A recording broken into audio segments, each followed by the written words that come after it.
Long ago, in the faraway land of ancient Greece, there was a golden age of powerful gods and extraordinary heroes. You go, girl. You go, girl. My introduction to the modern-day open world was Assassin's Creed 3 on the Wii U, if you can believe it. Then I rode the wave with the solid gold black flag, but then Unity burned me, so I skipped Syndicate altogether. Then Origins brought me back. At first glimpse of Odyssey, I was all in. 300 hours in, and I can say with confidence, no regrets.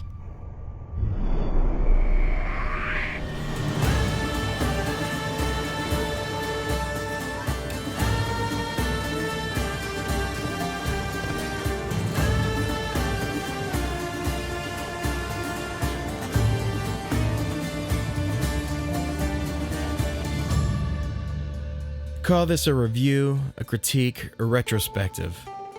But as a combination of all those things, it's really just a detailed shared experience. This is the whole view. This is the synopsis.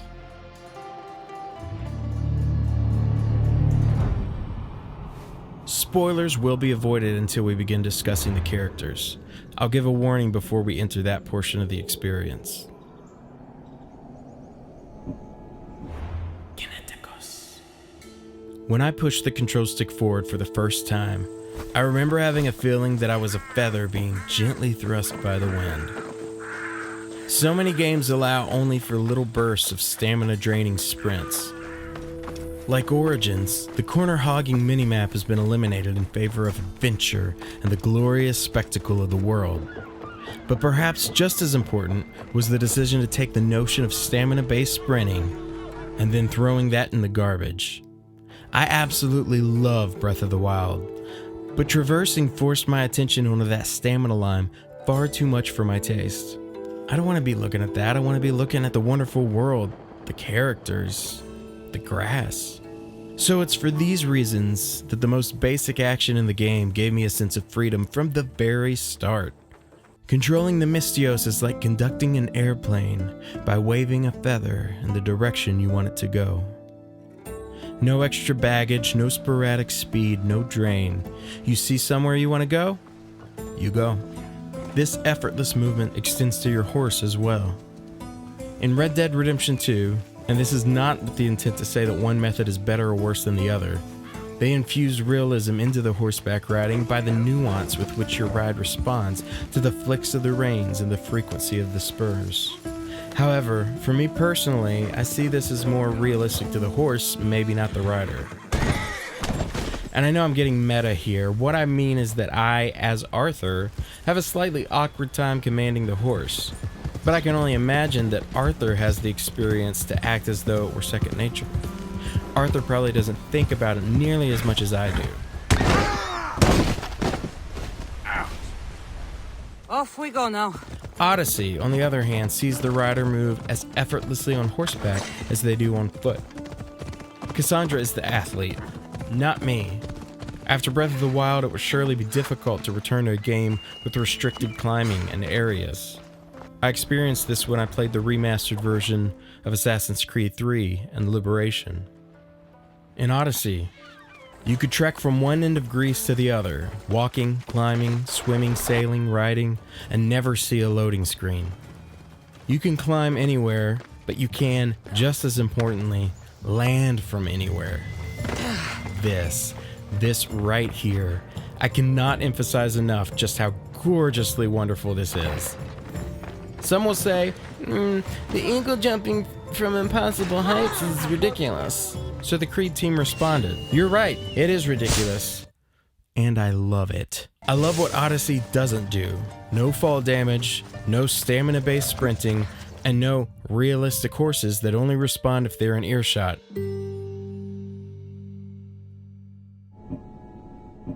ARTEMIS. One more thing Odyssey doesn't do is that despite the weapon and armor selection being an embarrassment of riches, they don't bother with an encumbered mechanic. Because this This isn't fun. A Misthios works best unencumbered. And echoing our theme of choices, you could be like me and spend a quarter of your playtime managing inventory, tinkering your upgrades, and theming your armor around holidays. Or you could play it like a pure action game. Spend 1% of the time equipping your highest level gold stuff, and throw all that blue and purple shit in the garbage. Or, at the high end of the spectrum, you could spend most of your time meticulously crafting your selected armor, selecting from an endless supply of perks that pair perfectly with the rest of your set, and upgrading every time you level up, which, just so you know, you won't have enough leather to do. Not if, but when you do need to farm for leather, look no further than however far you can see, because saying that wildlife is abundant in Greece is like saying the ocean has some water in it. Some animals run towards you harmlessly so you can pick them off for a couple sheets of leather.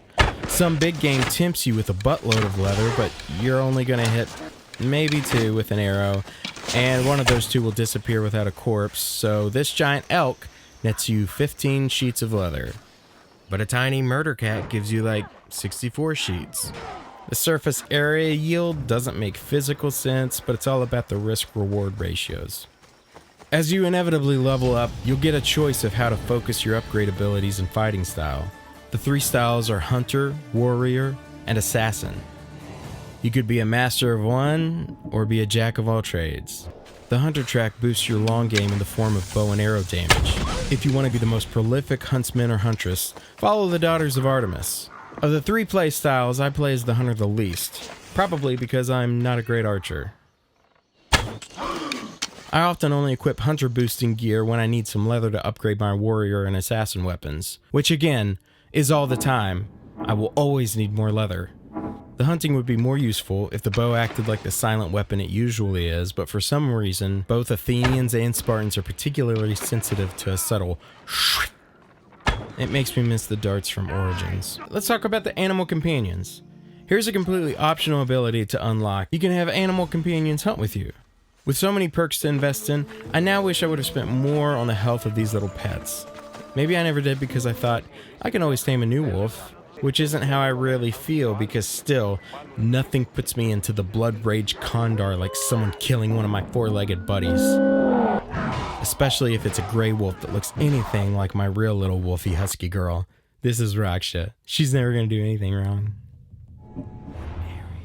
The second major playstyle is Warrior, which is all about melee with swords, knives, spears, axes, etc., and boosts to your health. I don't know why, but I intuit that this is probably the playstyle that the majority of players will focus on. Feel free to correct me. If you aren't an archery genius, or if you lack the ninja skills necessary to keep yourself and your skullduggery hidden, then you'll find yourself in open conflict all the time. But luckily, Warrior Melee gives you a host of options to fight with. The daggers were my favorite for their speed, but they lack in overall power. If you have patience, the larger weapons can really put a hurting on your foes, and have some cartoonishly amazing animations when paired with certain abilities. But for me, the name of the game is stealth. Clearing a fort without a single detection yields the kind of joy I get by completing an escape room. I love taking my time, scouting out the place, and executing a half-improvised plan of attack. What's great about it, though, is that I still get caught just enough to feel like it's earned when it's pulled off well. Malaka! Got to get it out. And I'm not one to get giddy at violent displays, but these assassination animations, I mean, come on. I agree, this is nasty. And again, choice. You can perk the assassination damage, but mixing in things like moving faster when crouched, you really can play as a shadow. I listened to the entire menu song the first time I started it up. I remember getting goosebumps when it did that distorted bass swell.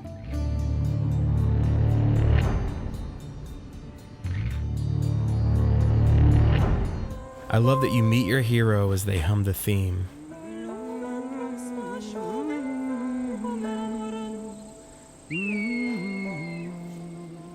Every level up fanfare continues to bless my soul. If you like the music in Horizon Zero Dawn, you'll probably like this soundtrack as well. But again, choices! Don't like the music enough to have it play throughout the game, but still want it in the cutscenes? There's a toggle for that. I kept this on high because I love it. My greatest negative critique is an unfortunate one. A fire can be cozy and warm. It can also rage through everything in its path, and this soundbite...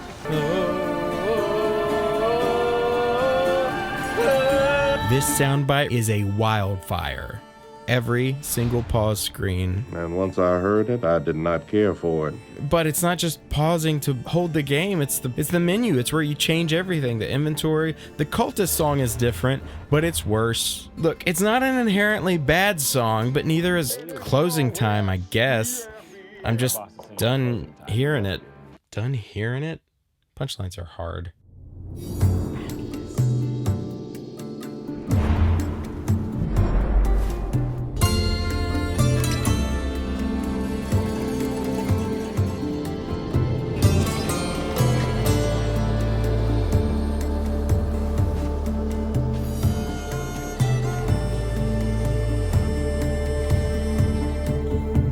I think over the years I've identified what makes me stick with the TV show, and I think it's the characters. If I care about or am interested in the characters, I can watch them endure poor writing and holy plot twists. Agreed. For games, though, my number one when it comes to longevity is, do I like inhabiting the world? Syndicate might be a great game, but I'll never know, because the bleak and dreary setting just didn't lure me in. It was the first peek at Origins that drew me back into the AC. Don't call it that. And at first glance at Odyssey, I admit, it looked a little samey, which really wasn't a deal breaker for me, because I 100% at Origins, and I like having more of good things. But to my surprise, Greece has far more diversity in environments than I would have thought. And gods, are they pretty. I'd like to point out photo mode right here because I have a library of images, because atop every mountain, in every sea, in every direction, beauty just slips out of the screen. Now, I didn't play this in 4K HDR, though I'd love to one day. Please tell your friends about this show. Even in plain old 1080p, 30 FPS, it is just spectacular. Okay. It's here that I pass into the treacherous seas of spoiler territory. If you have yet to play this, or have yet to watch someone play it, I'll give you a moment to gather your things. Odyssey, Odyssey.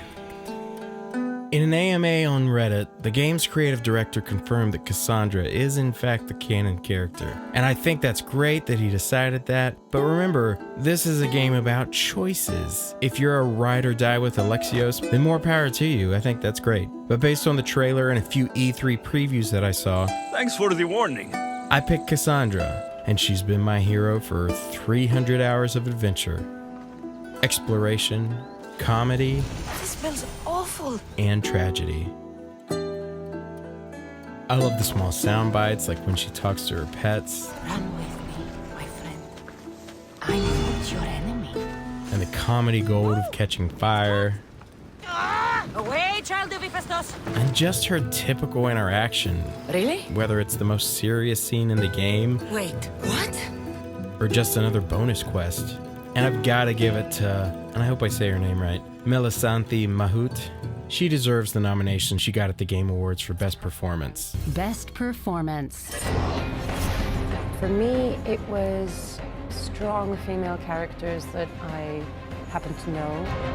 Roger Clark as Arthur Morgan, Red Dead Redemption 2. Of course, Roger Clark did an amazing job. I humbly accept this honor, especially in light of the amazing performances of my fellow nominees. I genuinely wish they both could have won. And more than that, I genuinely wish they'd do a scene together in character. Excuse me, miss. You smell like horse malacca. Begging your pardon? Oh, that's awful. Cassie may not have much in common with Arthur, but she does remind me of another character. Okay, you know those classy GameSwing comparison videos where I take seemingly unrelated things from two different mediums and highlight their commonalities? I'm trying to focus more, but I can't resist. I'll do it! Classy games woman? So, Ziva David and Cassandra are both parts of giant, sprawling stories that are as enjoyable in small bites as they are in full binges. They each come from complicated families, including dicey relationships with their fathers, and brothers that are, well, pretty killy. People tend to seem kind of weird from their perspective. They can go from deadly to flirty in a Peloponnesian minute, and most importantly, they both kick so much butt that it's like, where'd all the butt go? Not so easy writing punchlines, is it? Oh, they do punchlines. In your face! Being a classy amateur word player and tenderfoot philosopher, I looked forward to every conversation with Socrates. I love that his circular speak frustrated the get-to-the-point Cassandra. No, you don't. I think that's the most talking I've ever done. There are so many great characters in this game. The interactions are fun. Alcibiades. Boy, what can I say about Alcibiades? Fuck you, Alcibiades. Couldn't have put it better myself. No, seriously, the quests with him are they're really funny. Marcos plays a great next big idea guy. And Phoebe, such a cool kid. The connection to Nikolaos, Myrene, her mom, and Alexios was really well done. And your choices with your interactions with them will actually affect how the game ends up ending. And without trying to, my choices through the game led me to the quote-unquote best ending, where the whole family is there for an awkward meal, just like a real family. Catharsis. The story actually begins in a delightfully moody prologue, and with a retelling of the 300 Spartans at Thermopylae. You first play as Leonidas, who shows the tired strength of a man who longs for his simple life, fishing with his son. The game then asks you to select your character, and you can't change it later. The journey kicks off rather charmingly, That's for last week! with a scuffle against some local riffraff. The modern story... I'm gonna do what Ubisoft apparently can't do, and I'm just gonna skip all this modern stuff. Sometimes the markers had a clear, go here vibe, but many times you actually get to play detective, go through your notes, and put the pieces together. It's few and far between, but I like that. Speaking of waypoints and choices, you can play straightforwardly with the waypoints always on in the guided mode, or you can play in the exploration mode and set the waypoints yourself based on clues given in the quest objectives. As someone who values adventure and exploration, I appreciated that. I know this might be a controversial view, but I kind of think games should be games first, and the story should be built around it and not vice versa. Maybe I like a little ludonarrative dissonance, because we have lots of great ways to tell stories, and I love when a game tells a good story, but I won't spend that much time in it just to have my mind blown by a big plot reveal. So with my freakishly low bar for story, I can honestly say this story exceeded my expectations. Until the end. One of the ends. There are about 3 endings, and here's one area I wish they'd remove freedom of choice. Because not all endings are equally climactic, and since you can do them in any order, you might do what I did and do the most intriguing ending first, then the most feel-good ending, depending on your choices, and then close it all out as the most lore-driven, boring monologue fizzle.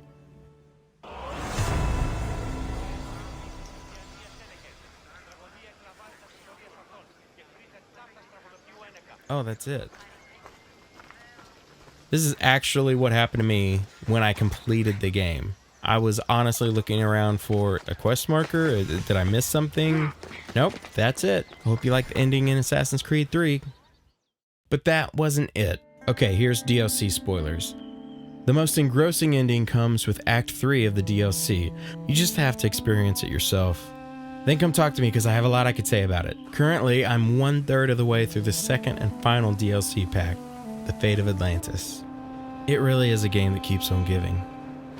But if you aren't interested enough to invest in the paid DLC, you can still continue with the free Tales of Greece that are still being dropped. A particular highlight that I just played is called A Really, Really Bad Day or something like that. And it's just, I love what they did with it. Again, I'm not going to spoil it. Go play it. It's free, and it just puts a great spin on everything that you've experienced with Cassandra to this point. I have more than enough to share. They're great continued quests with plenty of character moments that bring out new sides of your hero. I loved seeing Cass happy. Elpidios becoming Aya's ancestor literally took my breath away. As soon as I saw those pyramids, I mean, like, I stood up. I was like, what? Okay, I have to call out Wikipedia on some things. It received generally positive reviews and praise for its open world, visuals, combat, story, and characters, while receiving criticism for some reliance on grinding, microtransactions, and for feeling bloated. Grinding? Okay, if we're talking about leather, then yes. Microtransactions? It's not in your face. I only ever bought one thing, Pegasus. Why? Hercules. And feeling bloated. Well, bloated is relative to how much you want to put into it and therefore get out of it. So wait, where's the references? Receiving criticism from who? This has been my biased opinion on a game I love. Thanks to Mrs. Classy Gamesman. Thanks to Raksha. Thanks to all you classy viewers. And you know what? Pull a Cassandra, lend a helping hand, get out there, and be someone's hero today. Happy to help.